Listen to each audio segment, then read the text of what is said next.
This video will demonstrate how to get better tracking results from your video footage in Final Cut Pro Mocha-based planar tracking plugins, including TrackX, SliceX, and PaintX. We will go over how the tracker works in general, specific strategies to keep in mind when shooting video which you later plan to track, and how to best approach some common situations and solve problems when you don't have control over how the footage was created.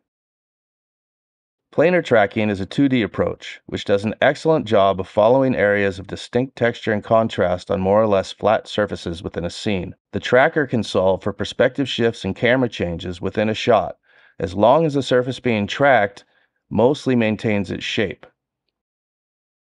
In other words, the tracking shapes we draw need to enclose a rigid area that moves like a flat surface.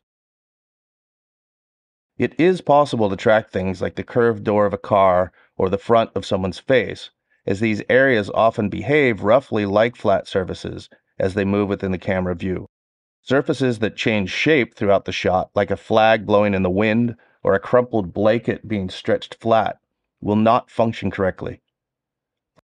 Whenever possible, it is always best to prepare for tracking during shooting to ensure great tracks in post-production.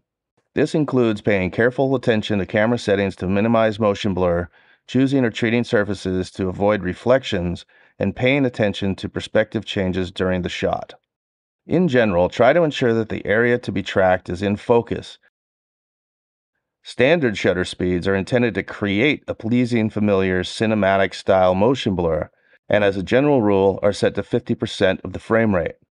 Setting the shutter speed to 1/100th of a second or higher can greatly help to reduce motion blur in most situations, giving the tracker sharper details to latch onto. Motion blur can be minimized by reducing the speed of camera and subject movement relative to each other, even if the entire background is going 100 miles per hour. It is also crucial to avoid moving elements interfering with the tracking area, such as video playing back on a device, rippling water, billowing smoke, flocks of birds, or tree leaves blowing in the wind. Watch out for moving shadows as well, which are easy to ignore but can drastically affect the tracking result. The appearance of a surface to track contributes a great deal to the success of the tracking process. In general, avoid shiny surfaces and surfaces with limited contrast and no unique shapes or details. Here are a few pointers. Matte or rough surfaces work best.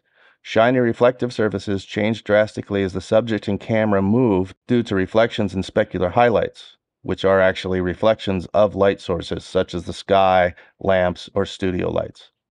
There are non-toxic, easy-to-clean dulling sprays available that can reduce reflections and then be easily cleaned off. Be sure to check the instructions and test the spray so as not to ruin any of your surfaces. Surface textures should have unique detail, symbols, patterns, areas of contrast, for instance, patches of rust or chipped paint. Tracking markers are generally not necessary as long as the surface has unique detail. We have many more tutorials on our YouTube and Vimeo channels, so please take a look there. And check out our support system on coremelt.com if you need additional help. Thanks, and happy tracking!